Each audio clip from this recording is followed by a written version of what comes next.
Constructing your life is about much more than just building a bank account. Each week, join real estate entrepreneur and mindset coach Austin Linney as he interviews guests who are constructing their dream lives and impacting the world around them on a daily basis. If you're an entrepreneur or wanting to start a business, or you just want to hear motivating stories of how others have overcome the odds, you are in the right place. And now for your host, Austin Linney. Guys, welcome. So glad to have you here. Guys, we've had so many great entrepreneurs, investors, amazing people sharing their story. And what we wanted to do after 230 plus episodes is we wanted to bring back some of the best pieces of advice in short clips to create a power-packed podcast where you can gain a ton of knowledge in a short amount of time. So what we've done here is we've created a greatest of episode, and we really hope that you enjoy our little picking from the best things that we've heard in the Construct Your Life podcast. So enjoy. What people don't understand, and I'm going to ask you what y'all do, there's people that rent out the space, and then there's people that have the home and then rent out the home. So could you walk our listeners through the different dynamics, and which one do y'all choose to do as a company? Yeah. Great question, man. Did you do your homework on this and prepare these questions, or did you just these are on the freestyle. Yeah. I love it. So for the benefit of listeners who might not know anything about a mobile home park, traditionally the basic economics of the business is we as the park owner own the land and the underlying infrastructure, and the resident owns their own home. And they're a homeowner, but they pay us lot rent every month for the right to put their home on our lot. Mm-hmm. And what that creates is a really affordable form of home ownership, right? Where they don't have to buy the land underneath; they just own a home, and so it's affordable. That is our model. That's the model we love. And the reason we love it is our tenants stay really long term. Our typical tenancy is longer than 12 years. Because the tenants are homeowners, they're invested in the community, they've got home equity. And if they were to stop paying during COVID, for example, or in 08, 09, if they stop paying, they've got skin in the game. They've got something to lose, right? They're going to have to leave their home or sell their home or have their home repossessed if they don't pay for the lot rent. So our tenants are really bought in, and we have super consistent rent collections. Even during COVID, we're at 96% rent collections. Mm-hmm. So what you're alluding to is there are some operators who figured out if we as the park owner own the land and we own the home on top of it, we can rent it out and make more money, right? Because maybe lot rent alone is $400, but if I rent out the home and the lot, I can rent it for $800 or $1,000. And that's true. You can make more money that way, more cash flow. But in my view, the cash flow is not as durable. It's not as consistent, because at that point, you're basically operating a horizontal apartment building. Your tenants don't have skin in the game. They're not homeowners. They're not bought in.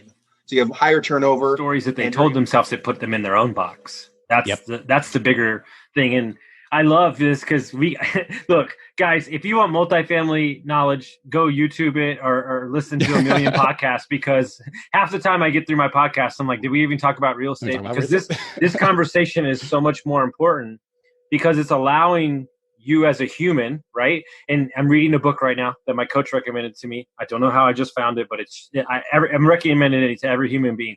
What you say when you talk to yourself. And it's basically talking about how to reprogram the subconscious brain and to remove the negative talk that you're having with yourself. So basically it's saying, if you want to quit smoking, you tell yourself, I'm not a smoker. And then over time, your subconscious, when you put a cigarette in your hand, goes, you're not a smoker. Why do you have a cigarette in your hand? This works with everything.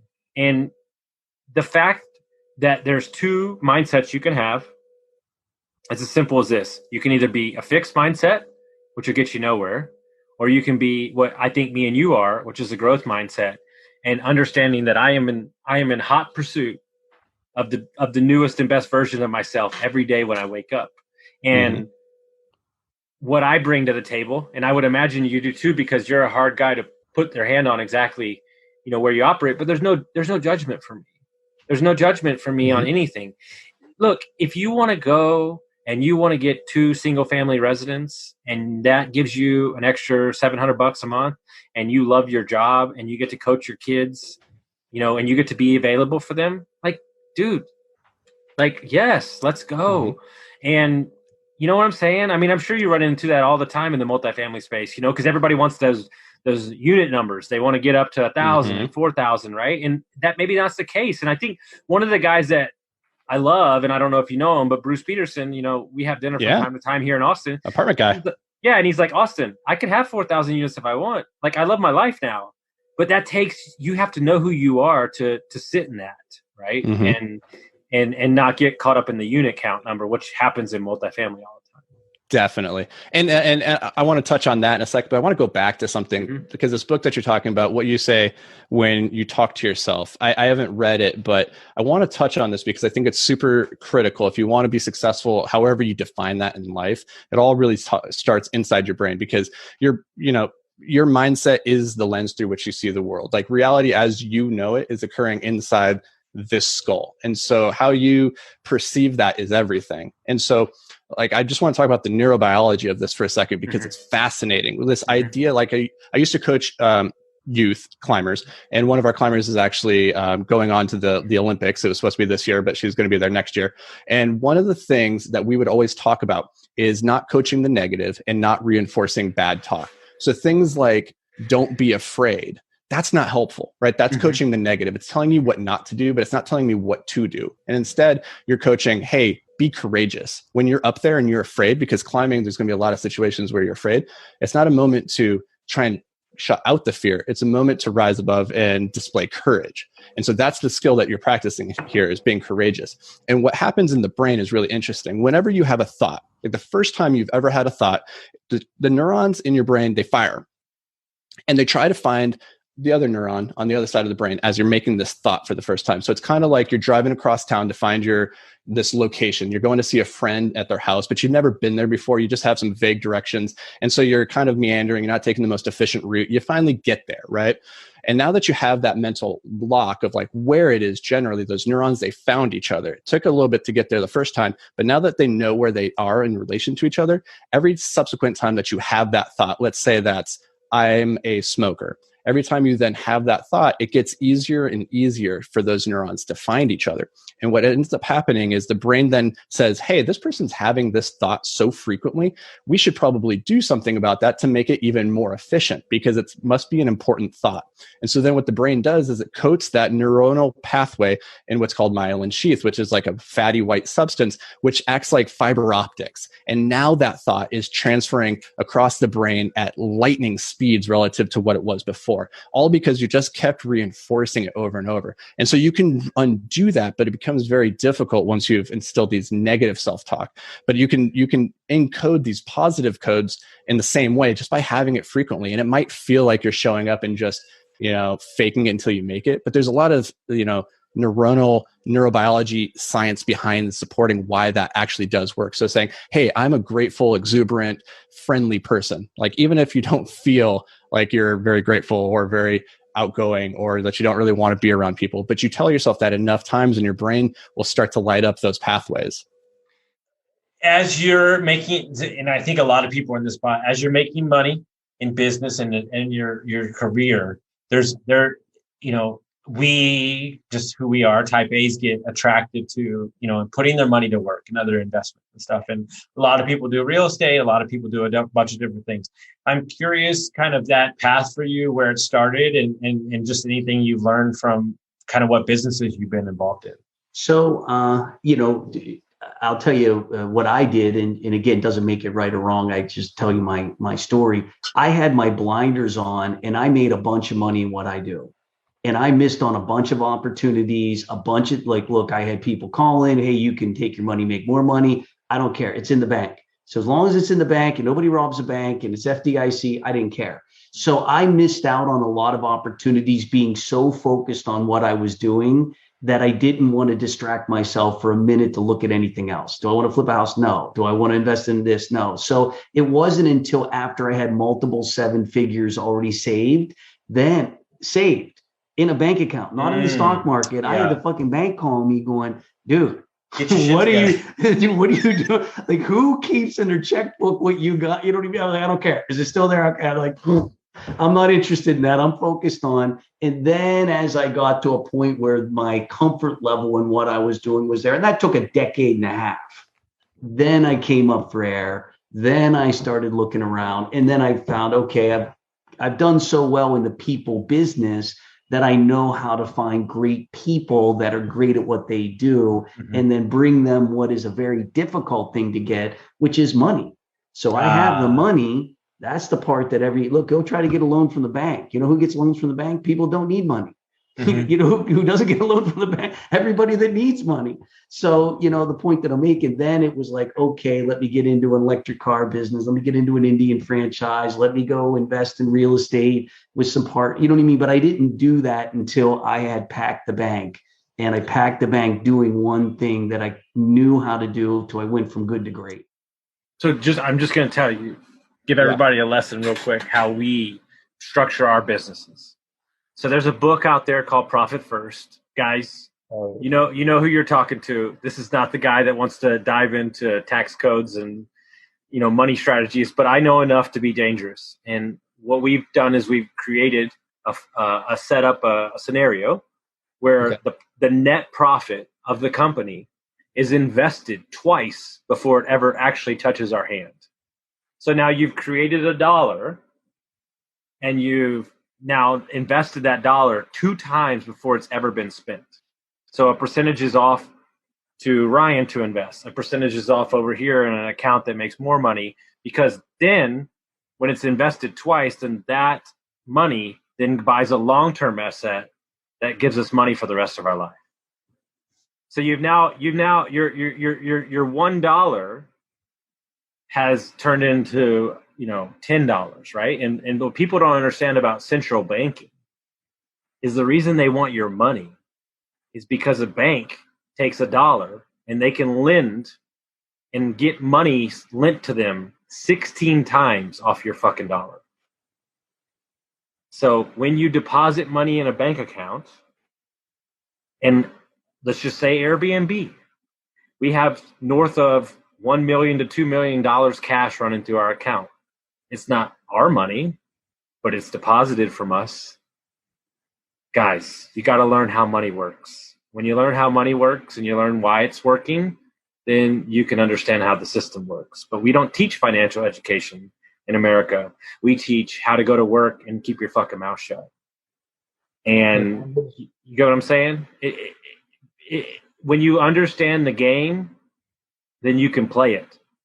But you have to educate yourself by being around people that know more than you. If you're surrounded by the people who have the same thoughts of you, you're in the wrong circle.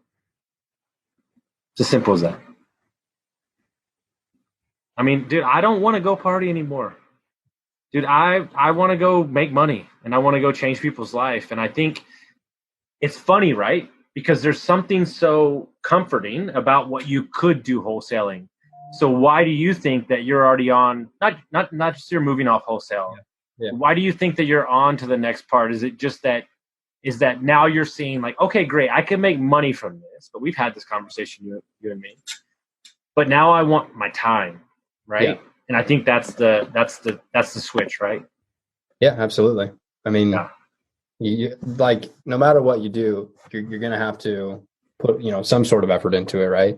You're not just going to wake up and have hundreds of thousands, millions of dollars just flowing in. Mm-hmm. Work has to be put in somewhere. Okay. Yeah, go ahead.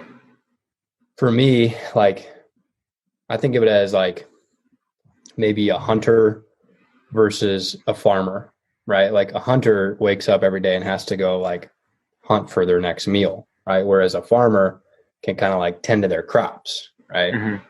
And I want to like, I'm okay with being a hunter right now because I'm young. I got the energy. I can go and do it. I can run, chase, Mm-hmm.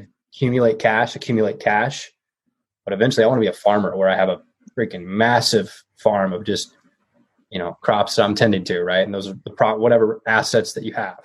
Like, I like that model better than what I do the hunter model. And to me, I'm not trying to grow a wholesale business, right? Mm-hmm. That's how I don't know. Hopefully that makes sense. Sense. Perfect. And so if you're a young kid, let's say you've done a couple wholesales, you've got some cash saved up. What is your thoughts, as you own both, on starting off? Everybody has their opinion. Starting off single family or starting off small multifamily? Like, because there, you know, Holy shit! They're 3-2. I can do that easily. In a sixplex, you're like, oh, I don't know about that. Like, my personal opinion, or your personal opinion. That's all you can do. I think that the scalability of multifamily is much easier. I really do. But I still like a good single family home. I do. Like, I think that there's going to be demand long-term for both. I think that you're going to see lots of opportunity for good amounts of equity in single family homes, especially as older people pass away. Their families get the homes. They don't want anything to do with them, and they sell them for pennies on the dollar. I think that if you're young and you don't have any money and you're knocking on doors and you can go get some single families like that, super, super cheap, great. Get those properties, parlay them into some multifamily, and build some long-term wealth for both. Mm-hmm. I would not get too fixated on one or the other. There's some people, an anomaly, like, I don't know if you know David Tubin or not, but like, dude started in big like 12 units, boom, 96, right? Like you can scale much quicker, but it's in my opinion, all up to like what your appetite is. Mm-hmm. You could have a 100-unit apartment building that you have 10% equity in, or you could have a single family home that you have 100% equity. And those could be your equity shares could be worth the exact same in both. So I would say don't pass up a good opportunity when you see one, because I fell victim to that. Like my ego, we talk about ego. I was like in the sense of I need this many doors, and I passed up on single family deals that could have been probably pretty good, cash flowing. What is it like to be, I mean, I lost a bunch of money last year for the first time in real estate, and whatever.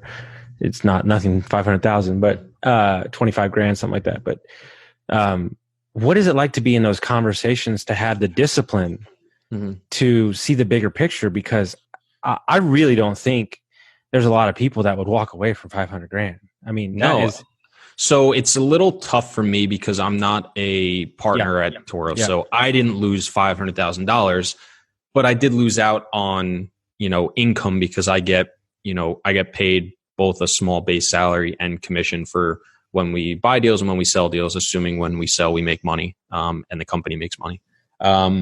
So, I didn't really get hurt besides, not closing on all 6 deals. We only closed on 3 of the 6 because we walked on those 2 and walked on the one in Florida. But watching it, I mean, it's tough. I mean, you're talking about losing a significant chunk of change on the idea that, hey, this is just the right call. Like, this is the right thing to do. No, it's definitely hard. I can speak a little bit better to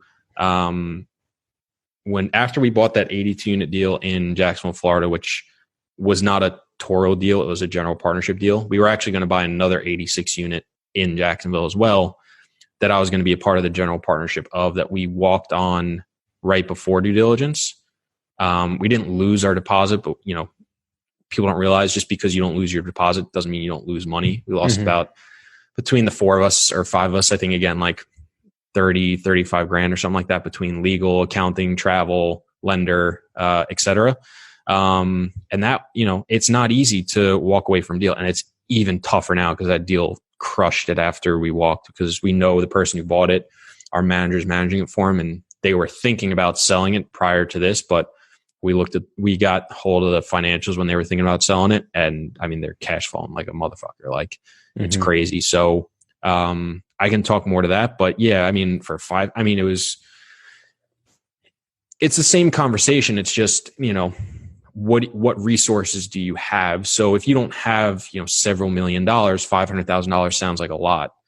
But it's not easy. It's really just, what do you value more? Do you value closing the deal and not losing money and maybe not making the best decision? Or do you take a step back and say, yeah, this is going to hurt today, but we can survive it, and this is the right decision, not only for our own money, but for other people's money as well that we're raising. So, I mean, that was an interesting period to be a part of.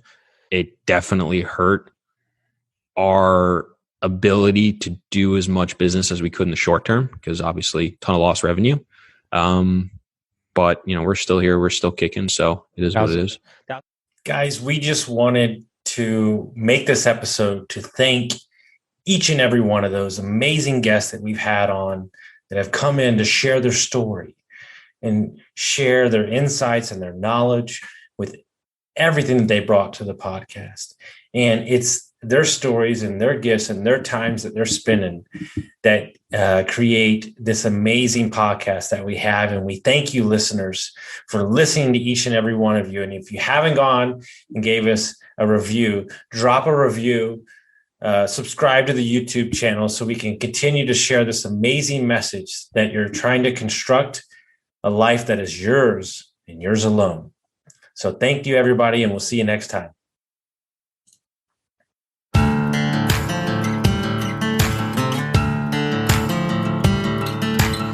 Thank you for listening to Construct Your Life with Austin Linney. If you enjoyed this episode, be sure to rate, review, subscribe, and pay it forward by sharing with a friend. Most importantly, take this opportunity to start constructing your life by taking immediate action on what you learned. For show notes, resources, and more information on one-on-one coaching with Austin, visit constructyourlifepodcast.com.